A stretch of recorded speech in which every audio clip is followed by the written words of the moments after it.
Welcome to the Real Estate Marathon Podcast, your guide in the race to financial freedom through real estate investing and sound financial practices. This podcast is for anyone interested in learning more about real estate investing, personal finances, and a new take on traditional retirement.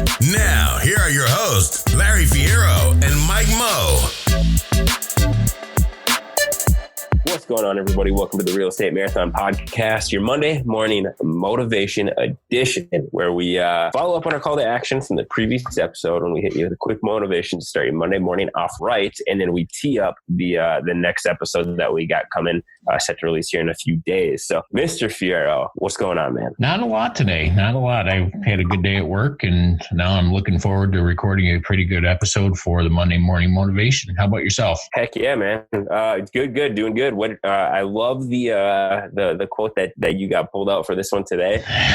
I do too. It's pretty special, and I love it. So we're gonna first follow up on our call to action from the last episode, which was we talked about man, expenses, right? Yeah, we're learning how to calculate them. Yes, how to calculate expenses. And I think one of the things that we, if you haven't done this before, the easiest way to kind of relate that to is your own personal expenses. So looking at some of your own bills, whether it be your utility or your water bill or your different bills that you have associated with your own living, and then kind of get an idea of how those equate to like the size of the house that you're in or the square foot that you're in or like your local market. And so it's easier to kind of understand that and grasp that at your level. So you can extrapolate that to when you're underwriting a property, like you're analyzing a property, what that might be for a property a little bit bigger, a little bit smaller, 2 or 3 more units, and kind of get a better idea of those expenses. Absolutely. You got to familiarize yourself with the way the bills read, tax bills and just all that kind of thing for properties. And once you get the hang of how to read your own personal bills, it's going to be a small task to jump into multifamily properties and read their expense reports and that sort of thing. So yeah, and I mean, especially if you're looking at buying properties similar, like if you're living in a single family house right now and you're looking at buying a duplex,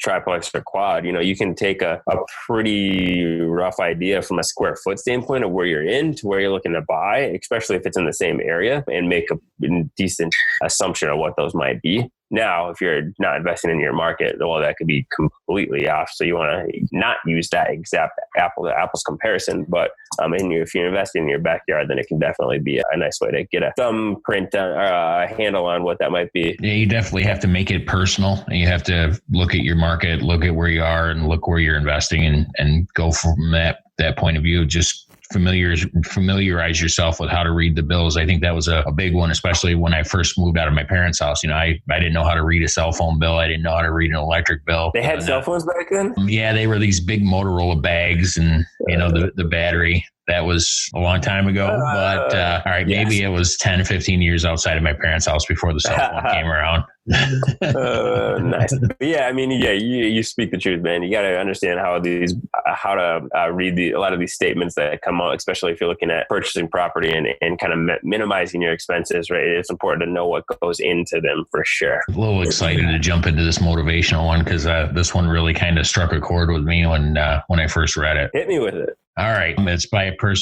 by a gentleman, Larry Winget. He's a motivational speaker, and his quote is, "Nobody ever wrote down a plan to be broke, fat, lazy, or stupid. Those things are what happen when you don't have a plan." Yes. Boom. Yeah, and it kind of aligns with what we're talking about. First of the year, getting our goals aligned and getting things on paper. And, we had a whole huge episode, obviously, on that. What happens when you don't have a plan? Nothing good, right? It's all the things that you kind of listed there. Nobody ever plans or kind of sets out to be any of those things. It's just what you fall into when you don't have direction and don't have goals and don't have a plan. So yeah, couldn't be any more accurate as far as illustrating the importance of having, really clear vision and really clear goals and what you're trying to accomplish. Yeah. You have to have that plan in place to avoid, I guess, procrastination on my part of it, just general laziness. You want to make sure that you implement your plan and you have a set goal in mind when you're moving every day towards that ultimate goal of financial independence. And you just want to make sure that you're not just taking it here and there, running around willy-nilly, trying to figure out what you're going to do next without some sort of written written. Yeah, man. Or else you Netflix your way into oblivion and you like work somewhere for 60 years and watch Netflix every night and you wake up and realize you don't have anything